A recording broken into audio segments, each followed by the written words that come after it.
Olá, 11 horas e 30 minutos pelo horário de Brasília desta sexta-feira, dia 19 de maio de 2023. Este é o Jornal do Empreendedor, segunda edição. Seja muito bem-vindo. Eu sou Sebastião Garcia e convido você para acompanhar comigo a partir de agora as principais notícias do dia. Lojas Marisa, uma das maiores redes de moda feminina do Brasil, anuncia o fechamento de 91 unidades. Intenção de consumo das famílias sobe 2,4% de abril para maio e mais de 20% na comparação com o ano passado. E ainda, trabalhando com roupas ou alimentos, microempreendedoras contam suas histórias para a gente. Tudo isso agora no Jornal do Empreendedor, segunda edição.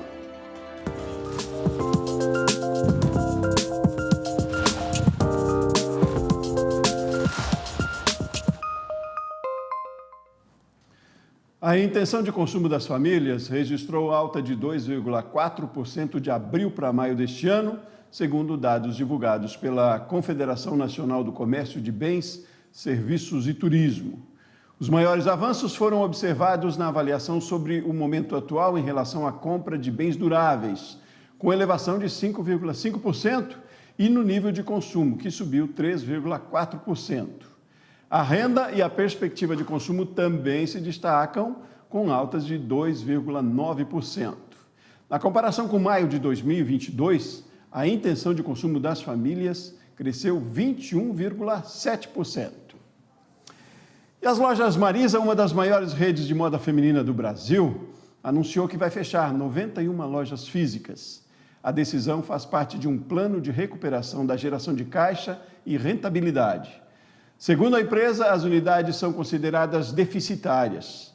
A Marisa também afirma que renegociou dívida com 90% dos fornecedores e 65% dos proprietários de imóveis. A varejista tem uma dívida de 461 milhões de reais, segundo o balanço do primeiro trimestre. A facilidade de abrir uma empresa criou espaço para os pequenos negócios no mercado. O MEI, o microempreendedor individual, é a opção feita por milhões de brasileiros que decidiram trilhar o caminho do empreendedorismo. Veja na reportagem. Pelo computador ou pelo celular conectados à internet, é possível abrir um CNPJ em poucos minutos, sem burocracia e sem custos. Se formalizar como microempreendedor individual é o primeiro passo para começar um pequeno grande negócio. A relevância do MEI ela é significativa, ela é importante e ela tem também um aspecto de governança, porque na medida que o empresário decide se legalizar, ele tem que cumprir uma série de normas legais. E isso também melhora a própria qualidade da sua atividade profissional, da sua atividade econômica.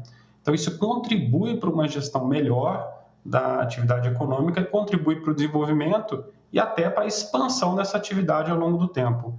Então, essa forma institucional, que ela exige menos do pequeno empresário, mas ainda assim o legaliza e o coloca na formalidade do mercado, é extremamente importante e tem também uma evidência com a literatura internacional, com outros países que assim também adotam critérios específicos para micro e pequeno empresário que ajudam nesse desenvolvimento. Particularmente no meio, a gente está falando do microempresário. Há 4 anos, a Samanta se divide entre a loja de roupas online e o trabalho como jornalista. Apesar da correria, o empreendimento possibilita a ela ganhar uma renda extra e ocupar parte do tempo com outra atividade que lhe dá prazer. Empreender é um desafio diário. Então, por exemplo, às vezes a pessoa está pensando numa transição de carreira e você não pode largar ali o que você tem fixo, certo, às vezes, para empreender. Então, isso pode ser um dos motivos também, ou até mesmo para você complementar ali sua renda, que é o meu caso. Então, eu trabalho meio período, como ali no emprego formal, e meio período como empreendedora. Então, com certeza, isso é uma facilidade que me ajuda bastante. Ainda tem que me dividir, Eu acho que uma realidade muito grande entre as mulheres, principalmente, casa, filhos, trabalho, mas eu confesso para você que é bem desafiador e, no meu caso, eu gosto muito. Apesar da rotina corrida, ela dedica tempo para aprender mais sobre o negócio e o mundo do empreendedorismo. A maior parte dos MEIs, você é equipe, Você tem que fazer tudo na sua empresa. E se você não se qualificar, se você não entender que pelo menos 1 horinha por dia você tem que se dedicar ao seu negócio, na parte técnica, né, para você se atualizar, você não vai conseguir crescer e se desenvolver. Então, eu busco sempre os cursos do Sebrae, eu busco sempre ali os conteúdos relacionados ao empreendedorismo. Os microempreendedores individuais compõem hoje a maior parte das empresas brasileiras. Atualmente, são mais de 20 milhões de CNPJs ativos no país. Destes, 15 milhões são MEIs. Esse grupo de trabalhadores encontrou no MEI uma forma de formalizar e facilitar o empreendimento, que muitas das vezes podem ser realizados dentro da própria casa, através de um computador, ou quem sabe até mesmo na cozinha, fazendo doces. É o caso da Marisa. Aqui ela cozinha, prepara, decora, embala e vende os pirulitos de cristais. Assim como a Samanta, ela também começou empreendendo em casa. Mas com o sucesso do negócio, há 1 ano, Marisa abriu esta loja física, que funciona também como um espaço de produção. Começou em casa e o primeiro passo a gente abriu o MEI para ter o CNPJ, né? E aí a produção foi crescendo, a gente teve que mudar e abrir um espaço. A produção foi crescendo, a gente teve que contratar um auxiliar para ajudar, né, nessa linha de produção. Uma das vantagens do MEI é a gente poder ter um funcionário, né? A gente contratar uma pessoa para auxiliar, e isso faz aumentar, amplia a nossa linha de produção, né? Então, com isso, aumenta o faturamento. Então, quanto mais gente trabalhando, maior o faturamento. Isso é uma das grandes vantagens do MEI, a gente poder trabalhar com uma pessoa para auxiliar, né? E para se destacar no segmento, a empreendedora teve que inovar o produto. O pirulito em si, né, traz aquela memória afetiva, e a gente trouxe pro pirulito o diferencial, que foi trabalhar com fotografias, logomarcas, colocar balanço no pirulito. A gente faz ele em forma de brinquedo, que além da criança brincar, ela ainda degusta o doce. Além também da gente trabalhar, a gente colocou, né, nesse produto a forma de trabalhar ele no substitutivo do açúcar. Então, eu consigo atender um outro tipo de público, aquele público que tem restrição ao consumo do açúcar, ou aquela criança que tem uma diabetes, por exemplo, ela pode consumir o nosso produto. Muita gente não sabe, mas ser formalizado como MEI oferece muitos benefícios ao empreendedor. A gente paga, então a gente tem direito à aposentadoria, à licença maternidade, quem for ter filhos, né? No meu caso, foi licença doença. Então, eu tive que fazer uma cirurgia, e a gente que trabalha com produção, então trabalhava sozinha, né? Não tinha ninguém me ajudando ainda, então a produção parou totalmente. Então, não entra renda. E eu não sabia desse benefício. Já tinha 2 anos pagando o MEI e a gente não sabia desse benefício. Uma outra pessoa que nos informou, e eu realmente corri atrás para ver se realmente eu tinha direito. E eu tinha. A gente deu entrada e eu recebi tudo direitinho, o tempo que eu fiquei afastada da linha de produção. E tudo isso por um valor fixo mensal, que varia de R$ 66 a R$ 72, a depender da atividade exercida. Pois é, e lembrando que na próxima segunda-feira entraremos na Semana do MEI, um evento anual promovido pelo Sebrae em todo o país. E aí serão 5 dias de atividades presenciais e online, com networking, palestras, oficinas e histórias inspiradoras. E nós aqui do canal Empreender também teremos uma programação especial para celebrar os microempreendedores individuais que representam mais de 70% das empresas brasileiras. Vamos fazer um intervalo rapidinho no próximo bloco? Ecoturismo é oportunidade de negócio em Mato Grosso do Sul. Nós voltamos já já.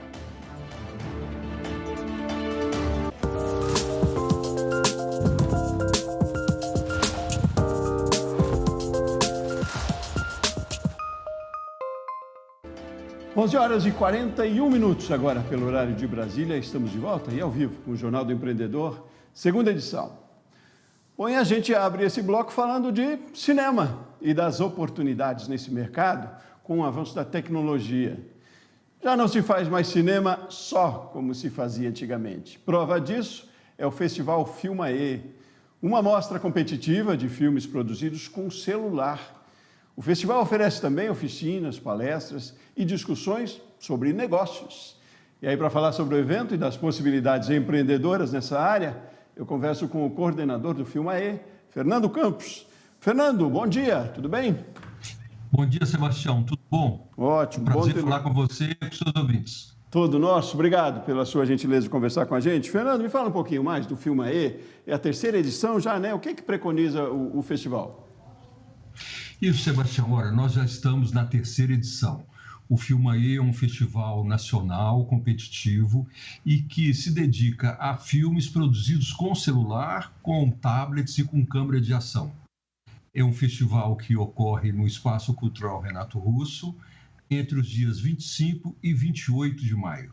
Então, nós vamos para a nossa terceira edição com muita alegria. A segunda edição tivemos que fazê-la de forma online, por causa da pandemia, do Covid-19, mas agora estamos com tudo para poder voltar a receber nosso público, os nossos diretores e as nossas diretoras.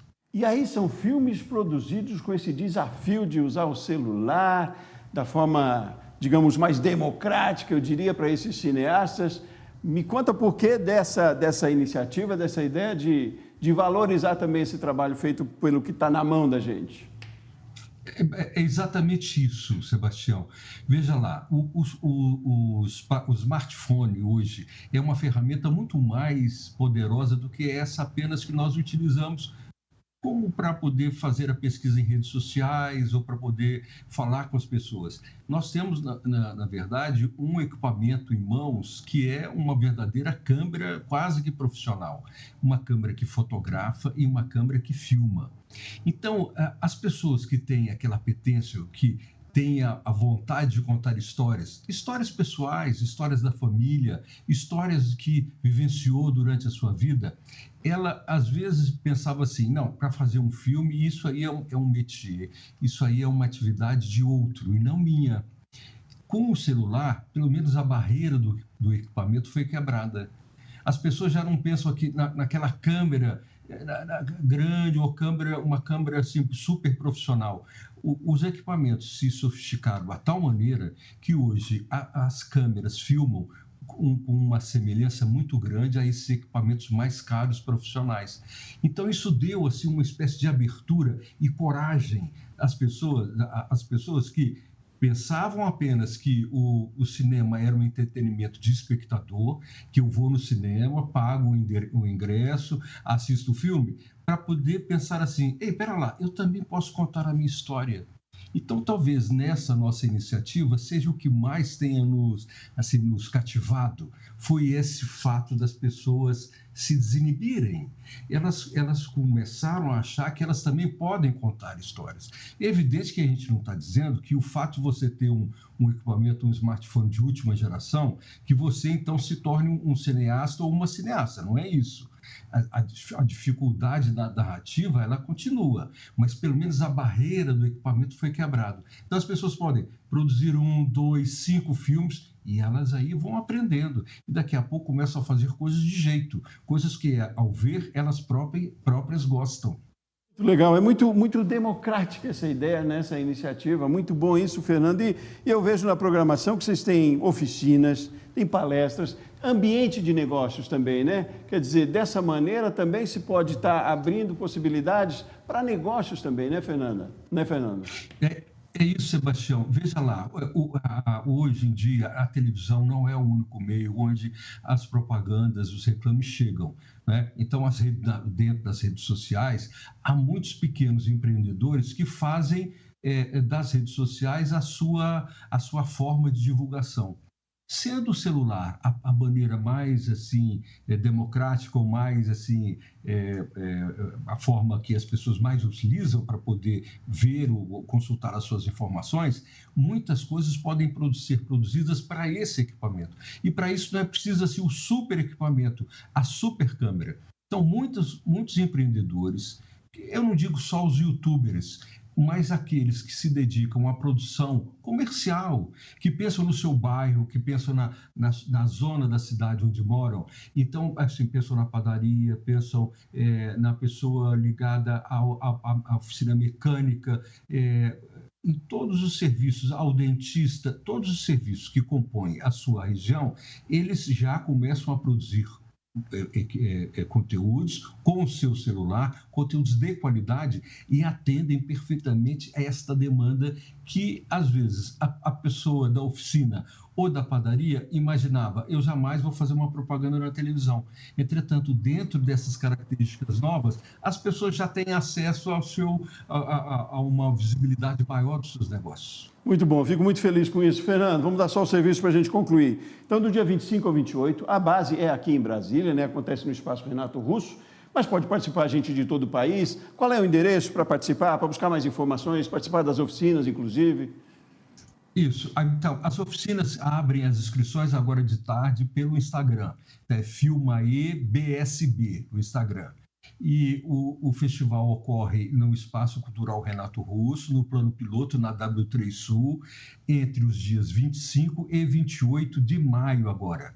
Então, entre quinta e domingo. Então, estão todos convidados, aqueles que estão em Brasília ou fora de Brasília, porque ainda estamos na sexta-feira, ainda dá tempo. Estão todos convidados para poder participar do festival, talvez o festival mais democrático do Brasil, porque apenas tendo um celular você pode se atrever a fazer um filme, ou a fazer um documentário, ou a fazer um vídeo experimental, né? E estão todos convidados. Muito bom. Obrigado aí pela oportunidade. Ótimo, obrigado você, parabéns pela iniciativa, sucesso no evento lá mais uma vez, Fernando, um abraço. Muito obrigado, abraço. Seguimos por aqui. Olha, aí foi lançado essa semana em São Paulo o livro com histórias reais de mulheres para impulsionar outras mulheres. Confira na reportagem de Anthony Wells. Inclusão, diversidade, carreira e propósito. Esses são só alguns dos temas pilares da coletânea Uma Sobe e Puxa a Outra, que conta a história de 350 mulheres que lutam pela equidade de gênero. O segundo livro da coletânea chega depois do sucesso do primeiro, que alcançou o status de best-seller já no lançamento. O livro, na verdade, é a materialização de tudo que a gente faz no grupo.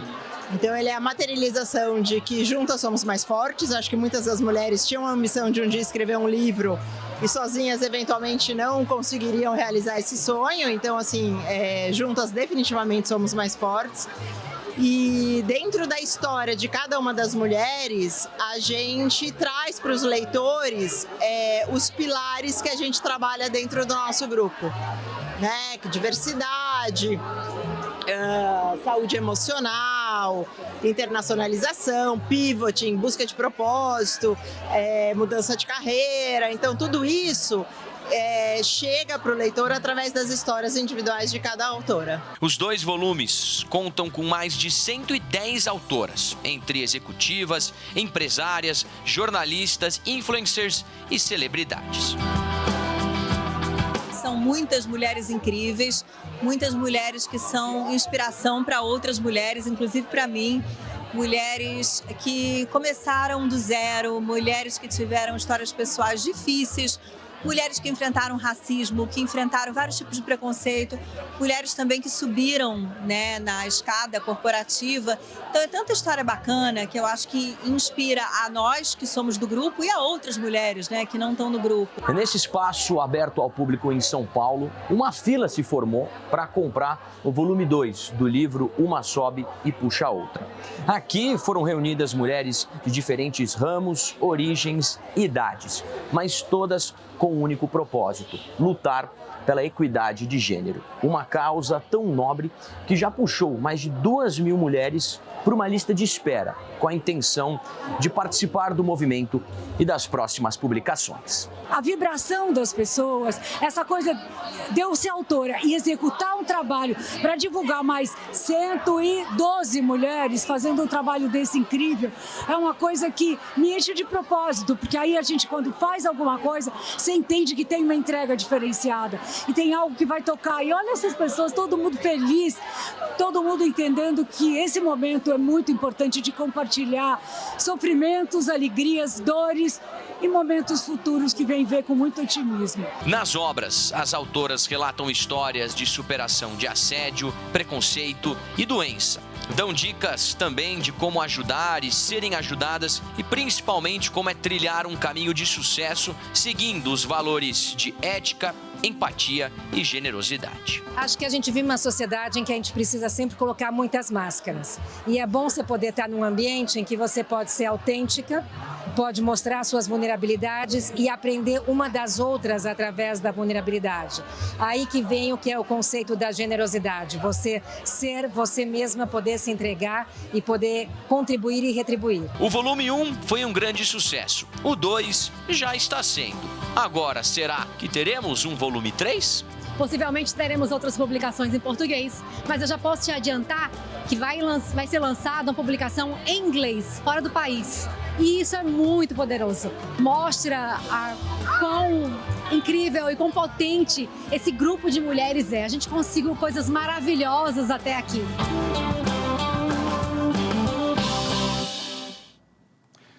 O desemprego aumentou no primeiro trimestre do ano. A taxa ficou em 8,8%, depois de encerrar 2022 quase um ponto abaixo disso. Apesar da alta, é o menor nível para o período em 8 anos. O IBGE diz que a variação é comum de janeiro a março, principalmente pelo término dos contratos temporários de fim de ano. Agora vamos ao Mato Grosso do Sul, onde as paisagens do Cerrado são cenário para um empreendimento familiar. A história da região, o contato com a natureza e a culinária tradicional são atrativos para os ecoturistas. A reportagem é de Márcio Fontenelle. Um passeio pela história, ao ar livre, com a natureza como cenário e os cavalos como transporte. Essa é a proposta da Cavalgada do Recanto do Peão. Ela é uma das principais atrações turísticas na lista das mais procuradas em Bonito, Mato Grosso do Sul. Aqui, os turistas são levados por caminhos únicos em meio à vegetação do Cerrado. Nessa aventura, nossos guias serão pai e filho, João Maicon, de 35 anos, e João Lucas, de 13, que já está nesse negócio desde os 5 anos de idade. Experiência suficiente para explicar o que vamos encontrar daqui para frente. A gente vai fazer uma volta na fazenda, no meio do mato, e voltar aqui novamente. Tudo sob a supervisão de Maicon. Em primeiro lugar, é a segurança de todos, desde a montaria. Depois que estiver na trilha, os cavalos vão fazer por si próprios, mas a gente vai estar sempre dando atenção, atento, falando, explicando, para que nada aconteça de errado. Os cavalos são dóceis e até mesmo quem não é acostumado a montar pode aproveitar a experiência. O ideal é vir de calça, mas os que não estão preparados recebem a indumentária adequada. Tudo pronto, seguimos rumo à trilha, que tem em média 3 quilômetros de percurso, feitos em 1 hora. Durante o trajeto, o turista fica sabendo das histórias da região e da cultura local. Por mês, cerca de 550 turistas visitam o Recanto do Peão. O passeio custa em média R$ 148. E quem decide viver essa experiência, além de curtir a natureza da fazenda, também ganha um lanche especial, incluindo um cafezinho feito no fogão a lenha. A atração, que começa sempre no fim da tarde e termina no início da noite, faz parte do programa Inspira Ecoturismo, promovido pelo Sebrae. O objetivo é trazer tendências e boas práticas para que negócios baseados no meio ambiente se tornem cada vez maiores e melhores. A gente fala muito que turismo é uma cadeia de rede, né?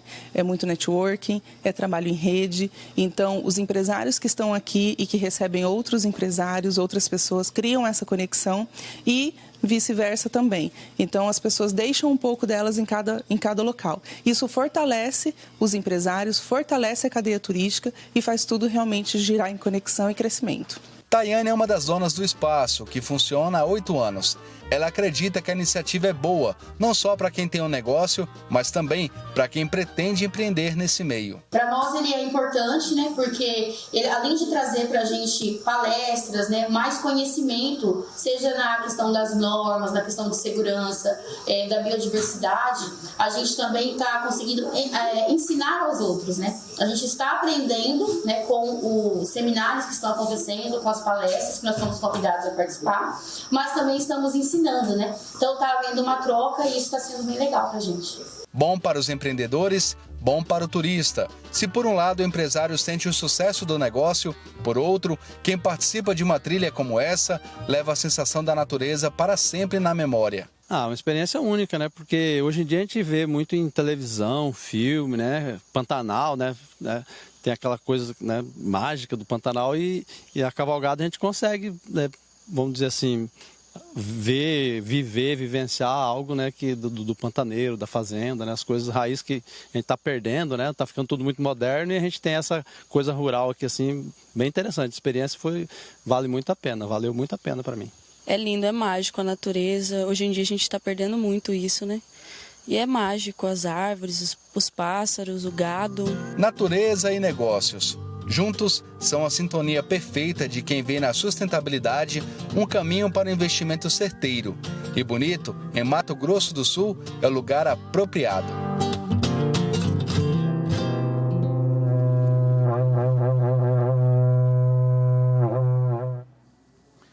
Muito bem, é isso então, ficamos por aqui. Outras notícias ao vivo na edição das 7h30 da noite. Uma ótima tarde para você, ótimos negócios, ótimo fim de semana também e até mais.